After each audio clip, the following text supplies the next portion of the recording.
விக்ரம் படம் வந்து 700 கோடிக்கு மேலே கலெக்ட் ஆகிருக்குங்க. இவங்க வந்து சும்மா 350 கோடி 400 கோடின்னு சும்மா புருடா விட்டுட்டு இருக்காங்க அப்படின்னு சொல்லிட்டு சில பேர் வந்து சொல்லிக்கிட்டு இருக்காங்க. அது உண்மையா? உண்மையிலேயே 700 கோடி இந்த படம் வந்து கலெக்ட் பண்ணியிருக்கா? இல்லை இந்த படத்தோட உண்மையான நிலவரம் என்ன, உண்மையான கலெக்ஷன் அந்த நம்பர் என்ன அப்படிங்கிறது தான் இந்த வீடியோவில் பார்க்க போகிறோம். அதுக்கு அடுத்ததாக வந்து விக்ரம் படம் வந்து நிறையா சாதனை பண்ணியிருக்கு. அதுவும் நிறைய இடத்துல நம்பர் 1 பொசிஷனில் வந்திருக்கு. இப்போ எப்படி தமிழ்நாட்டில் பாகுபலியை பிரேக் பண்ணி அந்த கலெக்ஷனில் வந்து தமிழ்நாட்டில் நம்பர் 1ல் வந்திருக்கோ, அதே மாதிரி நிறையா கண்ட்ரியில் நிறையா ஸ்டேட்டில் வந்து நம்பர் 1ல் வந்திருக்கு. ஸோ அதையும் என்ன அப்படிங்கிறத இந்த வீடியோவில் நம்ம பார்ப்போம். ஸோ வீடியோக்குள்ளே போகிறதுக்கு முன்னாடி நம்ம சேனலை நீங்கள் சப்ஸ்கிரைப் பண்ணலாம் அப்படின்னா பண்ணிவிடுங்க. பக்கத்தில் இருக்க பெல் ஐக்கனை அப்படியே ப்ரெஸ் பண்ணியிருக்கேன். வாங்க வீடியோக்குள்ளே போகலாம். ஸோ நம்ம தொடர்ந்து வந்து விக்ரம் படத்தோட அந்த கலெக்ஷன் ரிப்போர்ட் ஒவ்வொரு ஸ்டேட் வாரியாக எவ்வளோ ஆயிருக்கு, ஓவர்சீஸ் வேர்ல்டு வைடு எவ்வளோ ஆயிருக்கு அப்படிங்கிறதெல்லாம் வந்து ஒவ்வொரு நாளுமே அப்டேட் பண்ணியிருந்தோம். கொஞ்ச நாளாக ஒரு 1.5 வாரமாக நம்ம அதை பண்ண முடியாமல் போயிடுச்சு. ஏன் அப்படின்னா அவ்வளோதான், அந்த வீடியோ அவ்வளோதான் பண்ண முடியும். அதுக்கு மேலே பண்ணால் அது சும்மா ஏதோ வீடியோ பண்ணுறதுக்காக பண்ண மாதிரி ஆகிடும். ஆனால் இப்போ நான் எதுக்கு வந்திருக்கேன் அப்படின்னா, நிறைய பேர் வந்து நம்மக்கிட்ட கேட்டிருந்தீங்க 400 கோடி அந்த கலெக்ஷன் வந்து ரீச் ஆகிடுச்சா, இல்லை 700 கோடி 800 கோடிங்கிறாங்களே அதெல்லாம் உண்மையா, நீங்கள் சொல்கிறது நிறைய விஷயம் உண்மையாக இருக்குது, அதனால் நீங்கள் ஒரு வீடியோ இதை வந்து தெளிவாக போடுங்க அப்படின்னு நிறைய பேர் கேட்டிருந்தீங்க. அதனால் இந்த வீடியோ நம்ம பண்ணுறதுக்கு வந்திருக்கோம். ஸோ வந்து ஒவ்வொரு வாட்டியும் நம்ம வந்து ஸ்டேட் வாரியாக எவ்வளோ வந்திருக்கு அப்படின்னு தான் சொல்லுவோம். இப்போ வந்து அந்த இதெல்லாம் தாண்டி நம்ம வந்துட்டோம். ஸோ இந்த 4வது வார கலெக்ஷன், அதாவது 21 22ஆம் தேதியில் 22வது நாளில் இருந்து இன்றைக்கி 28வது நாள் வரையும் எவ்வளோ கலெக்ட் ஆகிருக்கு அப்படிங்கிறத இப்போ நம்ம பார்ப்போம். என்ன அப்படின்னா 22வது நாள், அதாவது இந்த 4வது வாரத்தில் 3 வாரம் முடிஞ்சு 4வது வாரத்தில் வந்து வேர்ல்டு வைடு கலெக்ஷன் வந்து 4 கோடி. அதாவது போன வாரம் வெள்ளிக்கிழமை கலெக்ஷன் 4 கோடி, போன வாரம் சனிக்கிழமை கலெக்ஷன் வந்து 7 கோடி, ஞாயிற்றுக்கிழமை கலெக்ஷன் வந்து 12 கோடி. அதாவது 24வது நாள். இது வந்து ஒரு 4வது வார வீக்கெண்டில் கூட வந்து இந்த அளவுக்கு கலெக்ட் பண்ணியிருக்கு அப்படின்னா விக்ரம் தான். ஸோ நிறைய பேர் இந்த படத்தை கொண்டாடுறதுக்கு முக்கியமான ரீசன் இது தான். தொடர்ந்து போய் போய் போய் பார்க்குறாங்க. ஃபேமிலி ஆடியன்ஸ் இவ்வளோ வைலன்ஸாக இருக்குது, இவ்வளோ இதுவாக இருக்குது, இதெல்லாம் ஃபேமிலி வந்து விரும்பவே மாட்டாங்க. அப்படிங்கும்போது இந்த படத்தை அதிகமாக விரும்பி பார்க்குறதே ஃபேமிலி ஆடியன்ஸ் தான். அப்படிங்கும்போது அது இன்னும் கொஞ்சம் கூடுதலான ஒரு சந்தோஷம். ஸோ 25வது நாள் வந்து 4 கோடி கலெக்ஷன் ஆகிருக்கு, 26வது நாள் வந்து 3.5 கோடி கலெக்ஷன் ஆகிருக்கு, 27வது நாள் வந்து 3 கோடி கலெக்ஷன் ஆகிருக்கு, 28வது நாள்னு சொல்லக்கூடிய நேற்று வந்து 3.5 கோடி கலெக்ஷன் ஆகிருக்கு. ஸோ வந்து டோட்டல் கலெக்ஷன் ரிப்போர்ட் என்ன அப்படின்னு பார்த்தீங்கன்னா 431.5 கோடி. இதுதான் வந்து இந்த படத்தோட மொத்த கலெக்ஷன். இது வந்து நம்மளுக்கு, அதாவது இந்த படம் வந்து ஓவர்சீஸில் நிறையா கண்ட்ரியில், ஒவ்வொரு கண்ட்ரிலையும் நம்மளுக்கு பேரே தெரியாத கண்ட்ரியில், இதுவரையும் ரிலீஸே ஆகாத கண்ட்ரிலலாம் வந்து 21 நாட்டில் ரிலீஸ் ஆகிருக்கு அப்படின்னு சொல்கிறாங்க.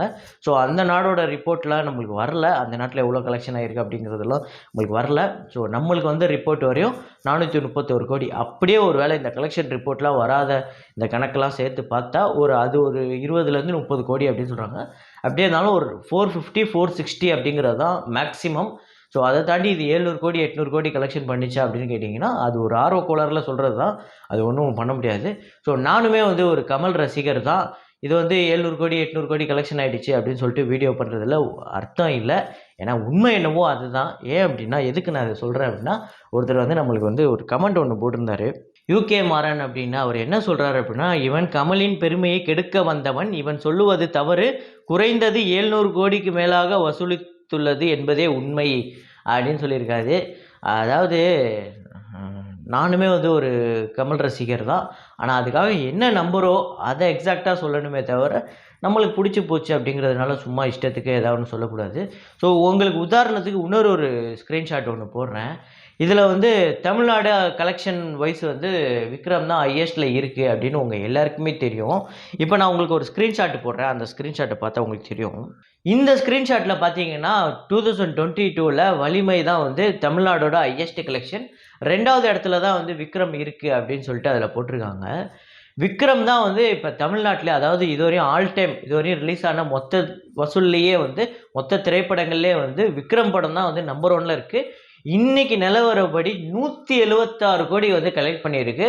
ஸோ இது ஒரு மிகப்பெரிய ரெக்கார்ட். இதுதான் வந்து தமிழ்நாட்டிலே நம்பர் 1 கலெக்ஷன் அப்படின்னு எல்லாத்துலேயும் போட்டுக்கிட்டு இருக்காங்க. ஆனால் இவங்க மட்டும், அதாவது இந்த ட்ராக்கர்ஸ்னு சொல்லக்கூடியவங்க, அவங்க யாருக்கு வேணால் சப்போர்ட் பண்ணிட்டு போட்டு, ஒரு சிலர் வந்து சூப்பர் ஸ்டார் ரஜினிகாந்துக்கு சப்போர்ட் பண்ணுவாங்க, சில பேர் வந்து தல அஜித்துக்கு சப்போர்ட் பண்ணுவாங்க, ஏகே சப்போர்ட் பண்ணுவாங்க, சில பேர் வந்து தளபதி விஜய்க்கு சப்போர்ட் பண்ணுவாங்க.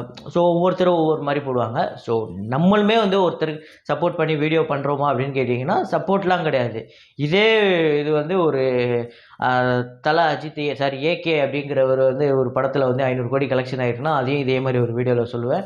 சூப்பர் ஸ்டார் ரஜினிகாந்த் அவர்களோட அடுத்த படம் வந்து ஒரு 500 கோடி 600 கோடி கலெக்ட் பண்ணியிருக்கு அப்படின்னா ஒரு மிகப்பெரிய சாதனை பண்ணியிருக்குன்னா அதையும் வந்து அடுத்த வீடியோவில் சொல்கிறதுக்கு நான் எங்கேயுமே தயங்க மாட்டேன். ஸோ நான் கமல் ரசிகனை தவிர எங்கேயும் வந்து இவங்கெல்லாம் வெறுக்கக்கூடிய ஒரு நபர் இல்லை அப்படிங்கிறத இந்த இடத்துல பதிவு பண்ணிக்கிறேன். அப்புறம் முக்கியமாக இந்த படத்தோட கலெக்ஷன் வந்து இப்போ தமிழ்நாட்டில் எப்படி நம்பர் 1 176 கோடி கலெக்ட் பண்ணியிருக்கு, நம்பர் 1 பொசிஷனில் இருக்கும். அதே மாதிரியே கேரளாவில் ஹையஸ்ட்டு கலெக்ஷன் பண்ண தமிழ் படம் அப்படிங்கிற லிஸ்ட்லேயும் நம்ம விக்ரம் படம் தான் இருக்குது. அப்படின்னாலுமே அவங்க ஊர்லேயே கலெக்ட் பண்ண டாப் 10 மூவிஸில் வந்து 8வது இடத்துல இருக்குது விக்ரம் மூவி. ஸோ இது வந்து ஒரு மிகப்பெரிய சம்பவம் கேரளாவில் பொறுத்தவரை. அதே மாதிரி கர்நாடகாலேயுமே வந்து ஹையஸ்ட் கலெக்ஷன் தமிழ் மூவி அப்படிங்கிற லிஸ்ட்லேயே வந்து விக்ரம் தான் ஃபஸ்ட்டு இருக்குது. மலேசியாவில் அப்படி தான், சிங்கப்பூரில் அப்படி தான், யூகேயில் அப்படி தான், யூஎஸ்ஏயில் அப்படி தான், எல்லா நாட்டிலையுமே இன்றைக்கி நிலவரப்படி நம்பர் 1 தமிழ் ஃபிலிம் அப்படின்னா அது விக்ரமாக தான் இருக்குது. ஸோ இந்த வருஷம் ரிலீஸ் ஆன இப்போ இதுக்கு முன்னாடி நம்ம வந்து RRR, KGF 2 அப்படின்னு இருந்தாலுமே அதையும் தாண்டி விக்ரம் அப்படிங்கிறது ஒரு மிகப்பெரிய சாதனையை பண்ணியிருக்கு. அது என்ன சாதனை அப்படின்னா RRR, KGF 2 பண்ணாத சாதனை என்ன அப்படின்னு பார்த்தீங்கன்னா RRR அப்படிங்கிறது ஒரு பிராண்டு. ஆல்ரெடி பாகுபலி 2ன்னு எடுத்த ஒரு டைரக்டர் ராஜமௌலி அவர் பிரம்மாண்டமாக ஒரு படம் எடுக்கிறாரு. அதுவும் அந்த படத்தோட பட்ஜெட் வந்து 400 கோடிக்கு மேலே அப்படிங்கும்போது அந்த படத்துக்கு எதிர்பார்ப்பும் சரி, அந்த படத்தோட மேக்கிங்கும் சரி வேறு லெவலில் இருந்தது.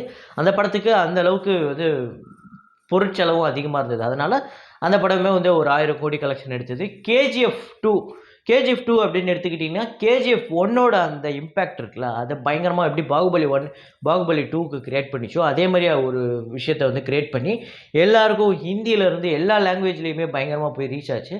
ஆனால் விக்ரம் அப்படி கிடையாது. விக்ரம்க்கு வந்து இதுக்கு முன்னாடி வந்து பயங்கரமாக எதிர்பார்க்கக்கூடிய ஒரு சீக்வல் வந்து பாகுபலிக்கோ இல்லை KGFக்கோ வந்த மாதிரி வரல. ஆனால் விக்ரம் வந்து அதாவது 36 வருஷத்துக்கு முன்னாடி வந்த அந்த விக்ரமோட பாதிப்புலாம் இங்கே வரல, அதோட இம்பேக்ட்லாம் இங்கே வரல. இது வந்து இங்கே கிரியேட் பண்ணது தான். ஸோ படம் வந்து அவருக்கு வந்து எந்த அளவுக்கு அவர் ப்ரொமோஷனுக்கு எந்த அளவுக்கு வந்து அந்த டீம் வந்து இந்த படத்துக்கு வந்து மெனக்கெட்டாங்க அப்படிங்கிறது தான் அதோட ரிசல்ட்டு தான் வருது. ஸோ இன்றைக்கி ரிலீஸ் ஆகி நிறையா படம் வந்து பயங்கரமாக மண்ணு கவ்விக்கிட்டு இருக்கு. அது ஹிந்திலையும் சரி, தெலுங்குலேயும் சரி, தமிழ்லேயும் சரி. இன்றைக்கி கூட வந்து நிறையா படங்கள் யானை, டி பிளாக்லாம் ரிலீஸ் ஆகிருக்கு. ஸோ அந்த படம் ரிலீஸ் ஆகிருக்கும்போது கூட விக்ரம்க்கு வந்து நிறையா டிக்கெட் வந்து புக் ஆகிட்டு இருக்கு அப்படின்னு சொல்லும்போது ஸோ ரொம்ப சந்தோஷமாக இருக்குது. ஒரு படம் 1 மாதம் கடந்து கூட இந்த அளவுக்கு ஓடிக்கிட்டு இருக்கு அப்படின்னா அது கடந்த ஒரு 10-15 வருஷத்தில் விக்ரம் அப்படின்னு தான் வந்து இந்த சினிமா வட்டாரத்தை சேர்ந்தவங்க சொல்கிறாங்க. ஸோ விக்ரம் அப்படிங்கிறது ஆல் டைம் பிளாக் பஸ்டர் அப்படிங்கிறதுல எந்த ஒரு மாற்று கருத்துமே கிடையாது. அதுக்கு மேலே ஏதாவது ஒரு வார்த்தை இருக்குது அப்படின்னா அது விக்ரம்க்கு பொருந்தும் அப்படிங்கிறத சொல்லி முடிச்சுக்கிறேன். நீங்கள் என்ன நினைக்கிறீங்க அப்படிங்கிறத கமெண்ட்டில் சொல்லுங்கள். ஸோ இதே மாதிரி ஒரு வீடியோவில் மீண்டும் உங்களை நான் சந்திக்கிறேன். சரிங்க ரஹ்மான்.